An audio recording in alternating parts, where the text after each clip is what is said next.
We are solving for x in this problem. The first thing I notice is that there is a square root, and I want to isolate this part of the problem, which means I need to subtract x from both sides, leaving me with x minus 5, square root of x minus 5 equals 7 minus x. My next goal is to get rid of the square root, and the inverse function is squared, so we square both sides. That cancels out the square root on the left side, leaving me with x minus 5. On the right side, I have a binomial squared, so I have to write that twice and multiply it out. So now I have x minus 5 equals 49 minus 7x plus x squared. I notice that now I have a quadratic term, which means I need to set the whole thing equal to 0 so I can factor.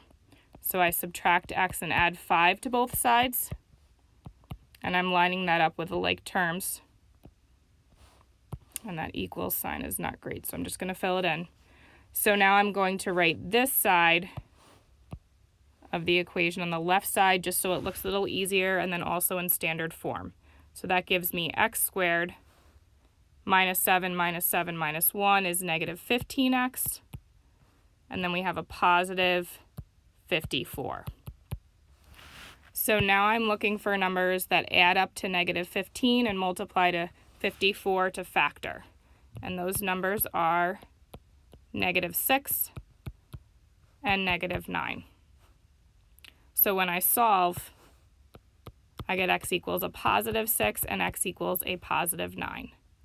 Looking back at the procedures I used in this problem, I squared both sides. And this can sometimes create extra answers that don't work in the original equation. So I need to check both of my answers. So if I store 6 as x, both sides of the equation give me 7. So that works. So 6 is a valid answer. But if I store 9 as x,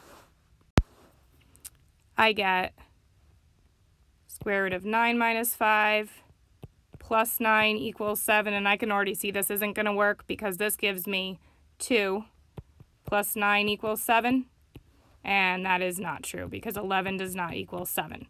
So even though my algebra was good, I have to cross out 9, and 6 is my only answer.